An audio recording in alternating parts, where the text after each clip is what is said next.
The impact of a rapidly warming climate can be felt across the globe and across the country. But according to a new report, no part of the U.S. will be spared from climate-related disasters. According to the 5th National Climate Assessment, that's a congressionally mandated report that comes out every 5 years.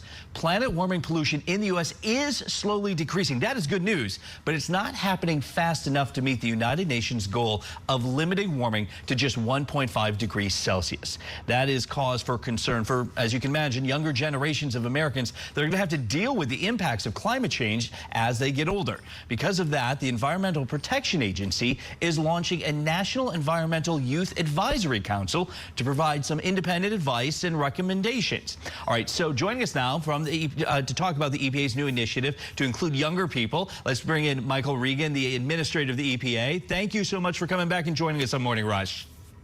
Well, thank you for having me. Excited to be here today.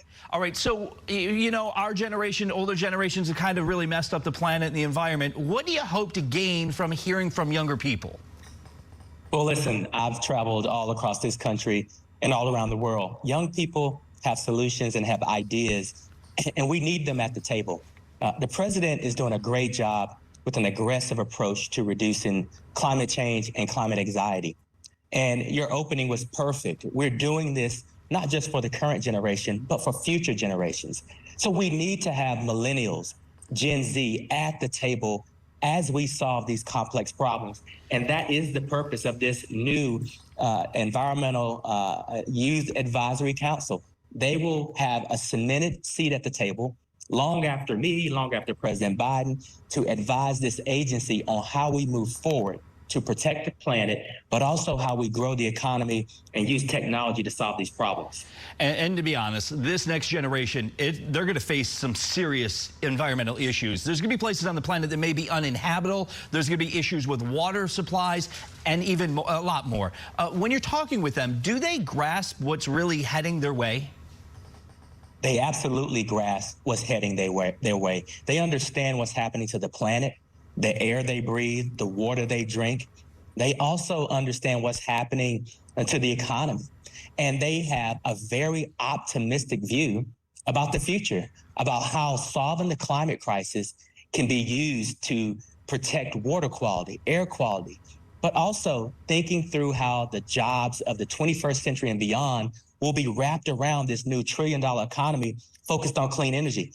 So listen, there's a little bit of anxiety with the younger generation, but they are really focused on taking charge of their future. So you're going to take some of their input, their advice, and you're going to try and work that into policies that President Biden and you are trying to implement? Is that the plan here? Listen, we're going to wrap in their ideas to our policies, to EPA's regulations to solve the climate crisis. The president has worked with Congress and created unprecedented resources, billions of dollars, that the EPA is going to give out to disadvantaged communities and communities all across the country to tackle the climate crisis. They're going to help advise us on where we invest and how we spend these billions of dollars. They're also going to help us think through social media, education, ways to reach their demographic and their communities as well. So they're signing up for a lot of work, and they seem to be enjoying the process so far. All right, those future generations are going to be dealing with some serious problems, but we are actually dealing with some right now, too. Disadvantaged communities already dealing with climate change. So what do you think is the biggest thing that we all have to do right now to protect our environment? Well, listen, we're rowing full steam ahead on regulations to curb emissions that are exacerbating this climate crisis. But we also have billions of dollars that this agency and the federal government is pushing into our communities right now so that they can be more resilient and withstand the wildfires, the flooding, the hurricanes that we're seeing right now. We need for our constituency, our public, to be educated and involved.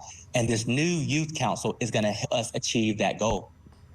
All right, Administrator Regan, thank you so much for joining us. We really appreciate you. Come back whenever you want. And thanks for starting this youth council. I think that's actually going to be a good idea as we move forward. Thank you.